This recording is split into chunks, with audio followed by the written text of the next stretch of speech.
Hello friends, welcome back to my channel. आपका मेरे channel में स्वागत है। आज मैं आपको क्लास 10th की हिस्ट्री का चैप्टर नंबर 1 पढ़ाऊंगा, जिसका नाम है the rise of nationalism in Europe, यानी कि यूरोप में राष्ट्रवाद का उदय। तो इससे पहले मैंने एक वीडियो की थी जिसमें मैंने इस चैप्टर का इंट्रोडक्शन दिया था। अगर आपने वो वीडियो नहीं देखी है तो आप आई बटन पर क्लिक करके उस वीडियो को देख सकते हैं। तो इस वीडियो में मैं उसका पहला टॉपिक कवर करूंगा, जिसका नाम है the French revolution and the idea of nation, यानी कि जो फ्रेंच रिवॉल्यूशन के बारे में हम थोड़ा जानेंगे, जो कि हमने क्लास 9th में ही पढ़ा था। And the idea of nation, यानी कि नेशन के आइडिया है वो कहाँ से और कैसे आया, इस सब के बारे में हम इस टॉपिक में जानेंगे। तो चलिए बिना किसी देरी के अपनी वीडियो स्टार्ट करते हैं।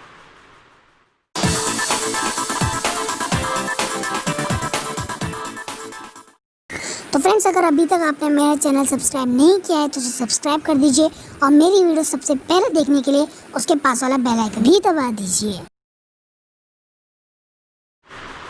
तो हम अपना स्टार्ट करते हैं। पहला आता है the first clear expression of nationalism came with the French revolution in 1789, यानी कि जो पहला क्लियर एक्सप्रेशन है वो फ्रांस में हुआ। जैसा कि आप सबको पता है, क्लास 9th में आपने पढ़ा था फ्रेंच रिवॉल्यूशन के बारे में चैप्टर 1 में, कि 1789 में सबसे पहला रिवॉल्यूशन फ्रांस में हुआ था। इसी फ्रेंच रिवॉल्यूशन से नेशनलिज्म की भावना पैदा हुई। France, as you would remember, was a full-fledged territorial state in 1789 under the rule of an absolute monarch, यानी कि फ्रांस, अगर आप रिमेंबर करेंगे उस चीज़ को जो हमने क्लास 9th में पढ़ा था, कि वो एक फुल-फ्लेज्ड टेरिटोरियल स्टेट था, यानी कि उधर वो एक ऐसा स्टेट था जहाँ पे पॉलिटिकल एंटिटीज़ तो बहुत थे, लेकिन उस पूरे स्टेट को एक पर्टिकुलर ग्रुप या फिर फैमिली रूल करती थी, जो कि फ्रांस में बॉर्बन फैमिली थी। क्लास 9th में हमने पढ़ा था। तो वो फ्रांस को रूल कर रही थी 1789 तक, वहाँ पे एब्सोल्यूट मोनार्की। लेकिन उसके बाद उधर फ्रेंच रिवॉल्यूशन हुआ तो उधर एब्सोल्यूट मोनार्की हटा दी गई और डेमोक्रेसी स्टार्ट हो गई। The political and constitutional changes that came in the wake of the French revolution lead to the transfer of sovereignty from the monarchy to a body of French citizen, यानी कि जो political and constitutional changes थे, जो कि French revolution के साथ साथ, जैसे फ्रेंच रिवॉल्यूशन हुआ था उसके बाद कुछ चेंजेस आए थे, उनमें एक मेन चेंज था कि उसने जो शासक है, जो राज शासक जो पूरे स्टेट को रूल करेगा, वो कोई मोनार्की वाला सिस्टम नहीं करेगा, वो एक फ्रेंच सिटीज़न की बॉडी होगी, यानी कि कोई फ्रेंच सिटीज़न होगा वो रूल करेगा, जो कि डेमोक्रेसी के हिसाब से इलेक्ट किया होगा फ्रांस के लोगों ने।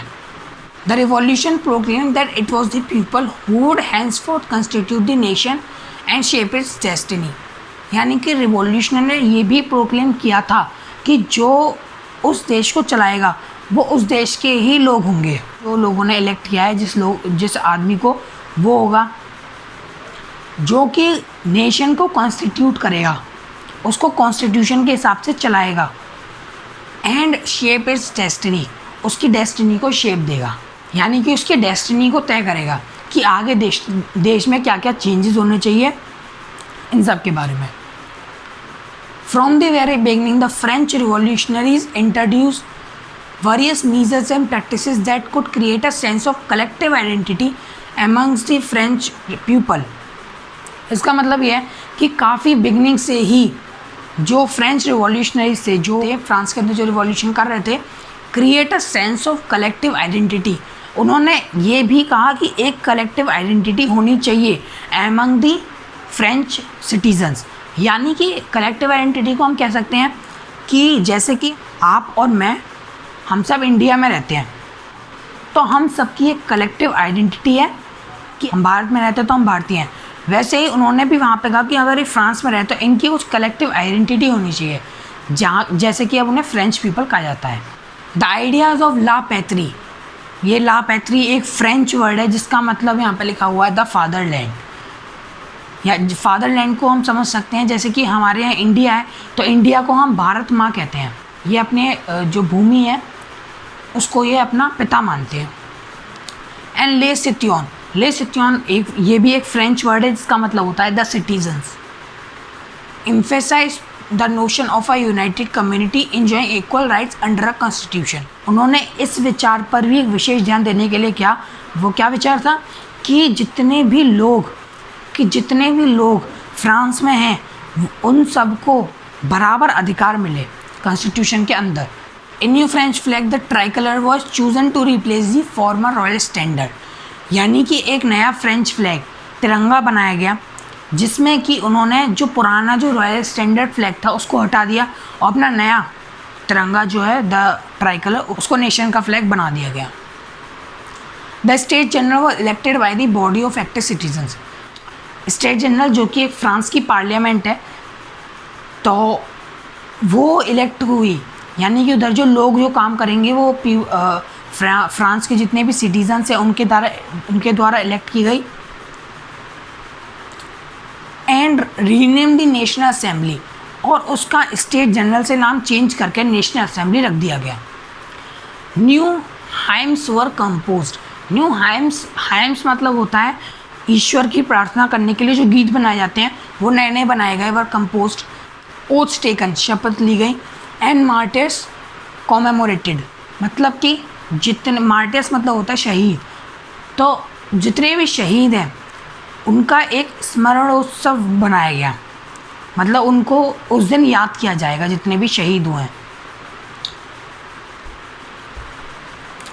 All in the name of the nation, ये सब जो काम किए गए, नए नए गाने बनाए गए, गीत ईश्वर की प्रार्थना के लिए, और शपथ ली गई, और जो शहीद हुए हैं उन सबको याद किया गया, ये सब एक नेशन के नाम पे किया गया। A centralised administrative system was put in place. एक सेंट्रलाइज्ड एडमिनिस्ट्रेटिव सिस्टम बनाया गया। And it formulated uniform laws for all citizen within its territory. जितने भी लोग फ्रांस की टेरिटरी के अंदर आते हैं उन सब के लिए यूनिफॉर्म, यानी कि सबके लिए समान अधिकार वाले कॉन्स्टिट्यूशन में लॉज बनाए गए। Internal custom duties and dues were abolished and a uniform system of weights and measures was adopted. मतलब कि जितने भी जो राजा थे वो अपने जो थर्ड स्टेट वाले लोग थे, जैसे कि थर्ड स्टेट से ही टैक्स लिया करते थे, तो ये सब जो चीज़ें थी इन सबको हटा दिया गया। और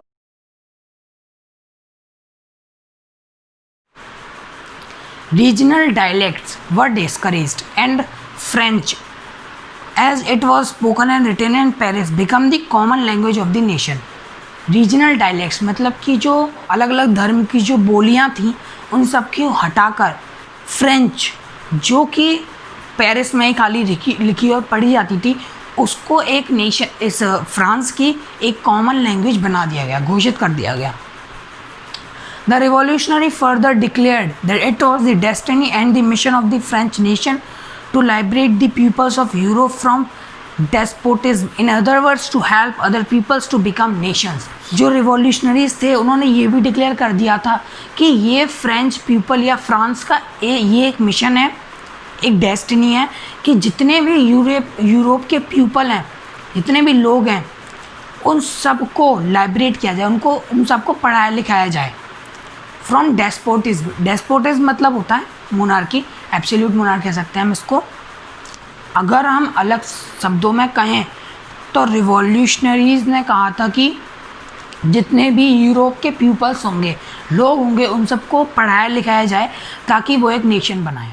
अगली लाइन से हमारा when the news of the events in France reached the different cities of Europe, students and other members of educated middle classes began setting up Jacobin club.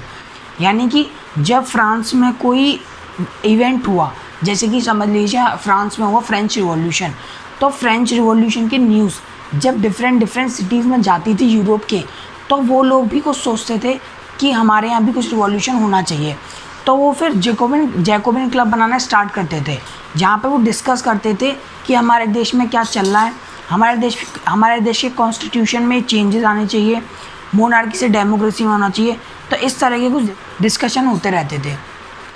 The activities and campaigns prepared the way for the French आर्मीज which moved into Holland, Belgium, Switzerland and much part of Italy in 1790s।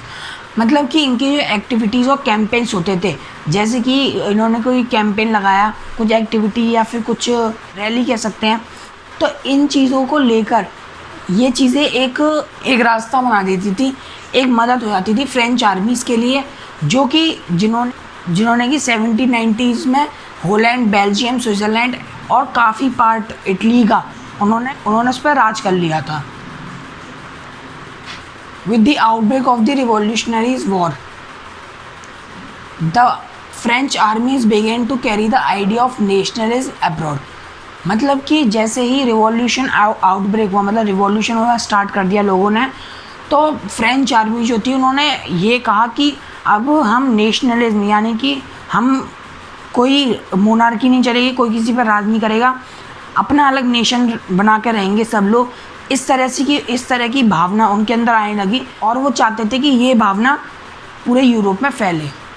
Within the wide swath of territory that came under his control, Napoleon set about introducing many of the reforms that he had already introduced in France.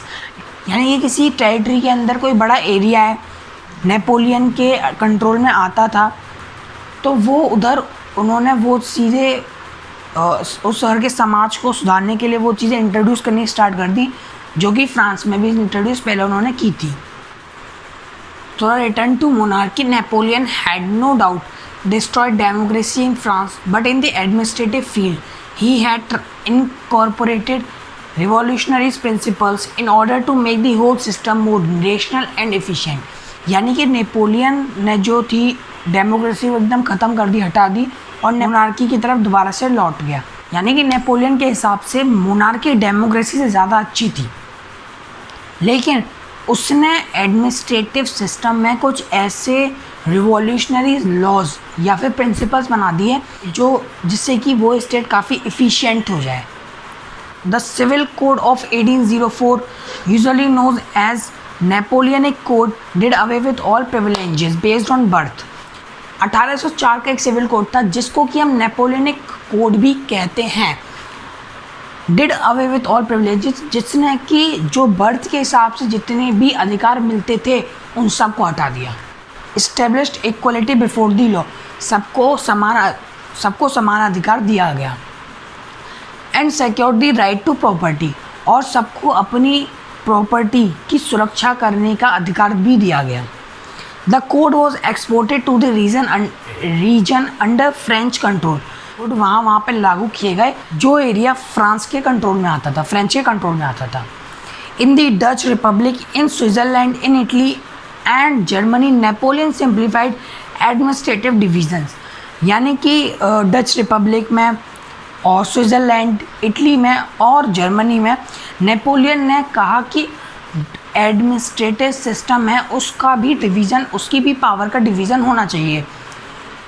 Abolish the feudal system and freed peasants from the serfdom and manorial dues.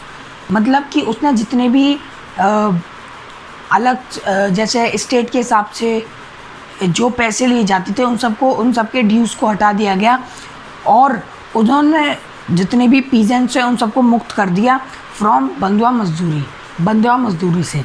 In the towns to guild restrictions were remove, towns में भी जो समाज के जो restrictions थे उन सबको भी हटा दिया गया। Transport and communication systems were improved, जो भी ट्रांसपोर्ट सिस्टम थे और कम्युनिकेशन सिस्टम थे उन सबको और ज़्यादा इम्प्रूव कर दिया गया। Peasants and artisans, workers and new businessman enjoyed a new found freedom. यानी कि जितने भी पीजेंट्स थे, आर्टिशियंस थे और वर्कर्स थे और न्यू बिजनेसमैन थे, उन सबको फ्रीडम प्रदान की गई। अगली लाइन से हमारा businessman and small scale producers of goods in particular began to realise that uniform laws, standardised weights and measures and a common national currency would facilitate the movement and exchange of goods and capitals from one region to another. इसका मतलब है कि जो businessman थे और small scale producers थे उनको realise होने लग गया कि कुछ यूनिफॉर्म लॉज बनने चाहिए। उसके बाद उन्हें ये भी रियलाइज़ होने लगा कि एक अगर कॉमन नेशनल करेंसी बन जाए, जैसे कि हम सब, आप और मैं, हम सब इंडिया में रहते हैं, तो हमारी एक कॉमन नेशनल करेंसी है, वो है रुपीज़। तो ऐसे वो भी चाहते थे कि उनकी भी एक कॉमन नेशनल करेंसी बने। फिर उसके बाद उन्होंने कहा कि अगर एक यूनिट बन जाए, एक स्टैंडर्ड यूनिट बन जाए वेट्स एंड मेजर्स की, तो उनके लिए काफ़ी आसान होगा गुड्स को और कैपिटल्स को, पैसे को एक रीजन से दूसरे रीजन तक पहुंचाना या एक्सचेंज करवाना।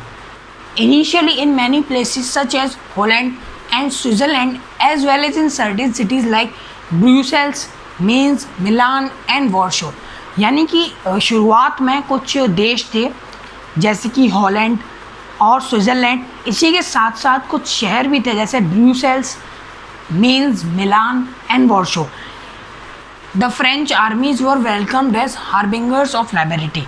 हार्बिंगर्स ऑफ लिबर्टी, जो फ्रेंच आर्मीज थी उनको हार्बिंगर्स ऑफ लिबर्टी की तरह उनको वेलकम किया जाता था। हार्बिंगर्स ऑफ लिबर्टी यानी कि लिबर्टी का एकदम कट्टर तरीके से विरोध करने वाले लोग, इस तरह से फ्रेंच आर्मीज को वेलकम किया जाता था।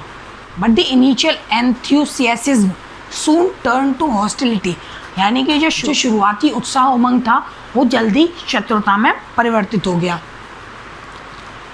As it became clear that the new administrative arrangement did not go hand in hand with the political freedom, ये बात क्लियर हो गई थी कि जो नया एडमिनिस्ट्रेटिव अरेंजमेंट बना है वो पॉलिटिकल फ्रीडम के साथ हाथ से हाथ मिलाकर नहीं चल रहा है। यानी कि जितनी पॉलिटिकल फ्रीडम मिलनी चाहिए उतनी वो एडमिनिस्ट्रेटिव अरेंजमेंट नहीं प्रदान कर पा रहा है। Increased taxation, censorship, forced conscription into the French armies required to conquer the rest of Europe। अब ये पॉलिटिकल फ्रीडम ये किस तरह से हाथ से हाथ नहीं मिला के चल पा रही है एडमिनिस्ट्रेटिव अरेंजमेंट के साथ, वो कुछ इस तरह से कि जो टैक्सेशन है वो बढ़ा दिया गया। टैक्सेशन यानी कि जन सेवा के लिए सरकार जो जनता से पैसे लेती है उसको टैक्सेशन कहते हैं, वो सब बढ़ा दिया गया। सेंसरशिप भी बढ़ा दिया गया, यानी कि कोई अपने हिसाब से जब उसका मन हो वो कोई चीज़ पब्लिश नहीं कर सकता। और उसी के साथ साथ वो अनिवार्य भर्तियाँ फ्रेंच आर्मीज़ में भरने लगे, यानी कि जानबूझकर काफ़ी सारे लोगों को भर्ती देने लगे, काफ़ी सारे लोगों को फ्रेंच आर्मीज़ में भेजने लगे, क्योंकि उनको जो यूरोप है उस बाकी जो यूरोप बचा था उस पूरे यूरोप पे उनको कब्जा करना था।